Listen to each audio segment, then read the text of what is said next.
Pozrite na ten odpich z miesta. Takzvaný pevný štart na brzdách, plné otáčky, pritiahnutie a šup sme hore a dokonca v bočnom. Toto je takzvaná plochá zákruta. Toto popiera všetky zákonitosti aerodynamiky, plochá zákruta. Áno, a nie sú to jediné zákony fyziky, ktoré bude popierať Peter Bešeni. Nie nadarmo mu hovoria Godfather of Red Bull Racing, alebo teda krstný otec lietania pretekov Red Bull. Bude čo vidieť. Bude to zážitok.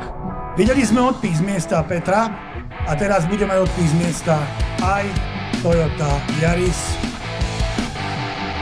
model GR.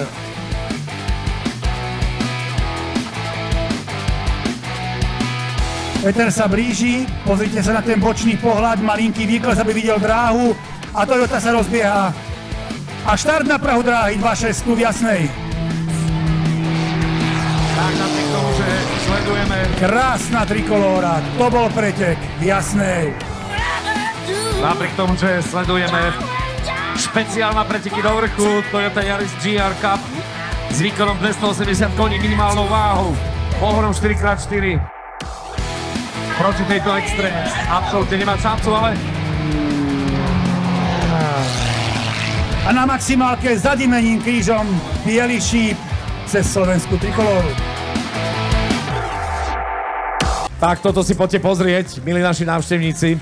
Toto je rozhodne popri Baltic Beast, ďalších veciach jeden z vrcholov nášho dnešného spoločného leteckého stretnutia tu na medzinárodnom letisku v Jasnej. Takže Peter Bešeni, narodený 8. júna 56, dnes som to povedal, teda dôkaz toho, že vek nie je hranicou. Predstavte si, začal lietať ako 15-ročný, takže počkáme si na štart a potom si počkáme na vystúpenie.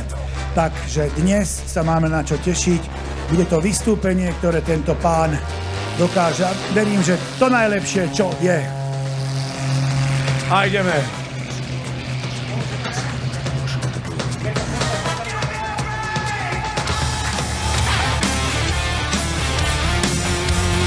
Toľko.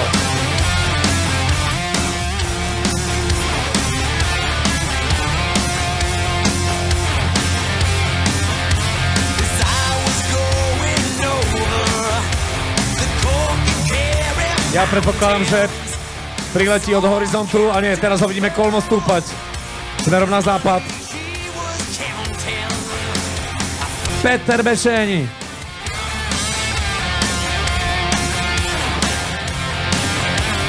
Hello! Koľko gejčiek si naložil tvojim odhadom? 7-8 to bolo. Minulo sme sa o tom bavili práve pri tejto figúre, keď tlačil na maximum. Tak 7-8, samozrejme, že je to len krátkodobé, ale keby sme videli toho pilota, ako sa tvári v kokpite, ako je nadýchnutý, ako je stlačený ako zviera svaly, aby tá krv proste prúdila tak, ako má. Áno, Rotax opustil konverzáciu. Skoro 70, tesný 70. Akrobatickí piloti sú istým spôsobom certifikovaní aj výškou, Tonko, výškou, v akej môžu pôsobiť nad konkrétnou dráhou. Že máme vlastne, piloti majú istým spôsobom, dalo by sa povedať, certifikát, v akej výške nad dráhou smú účinkovať, ak ide o akrobatických display pilotov. Samozrejme, že tí, ktorí sú tu, majú takzvanú nulu, ale postupne akrobatickí piloti, keď sa vzdelávajú, tak začínajú z tých vyšších výšok a postupne je to znížené na základe nalietaných hodín akrobácií a tých prvkov. Samozrejme, pod dohľadom všetko musia byť evidované hodiny nalietané.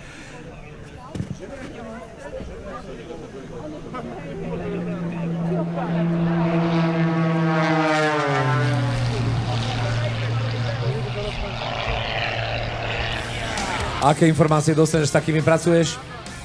Říkali muž s brašnou.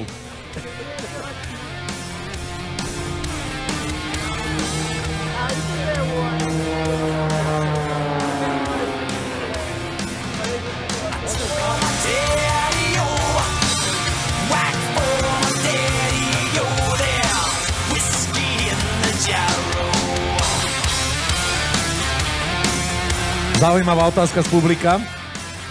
Čo robí takýto pilot, keď sa niečo stane vo vzduchu a situácia sa stáva neúnosnou? No, opúšťa lietadlo, ale nie. katapultáž, ani pyropatróny, ani vystreľovacie sedadla takéto stroje nemajú. Berte to ako odpoveď na otázku. Jednoducho pilot, tak ako piloti v druhej svetovej vojne, musí odpáliť kokpit a jeho kryt, odpútať sa s pásou. Ježiš.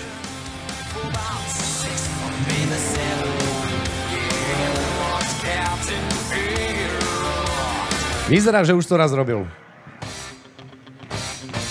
Odletiela, podľa mňa už ide na finále a ja som veľmi rád, že som mal možnosť sa to vidieť naživo, pretože vážení návštevníci, toto treba zažiť a prežiť. A verte, že nájdete na Slovensku aj možnosť takú, že stať sa pilotom na hodinu, vyskúšať si, odviesť sa, odlietať si nejakú tú hodinu a možno skutočne s vami nejako cukne a stanete sa postupne pilotmi, pretože byť pilotom, dotyk pred prahom dráhy, na milimeter presne.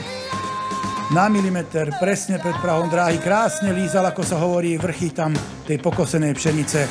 Ďakujeme za potlesk, počul som potlesk, veľmi. Môžete zatleskať, Peter Bešeň vás teraz nepočuje, ale energia ide.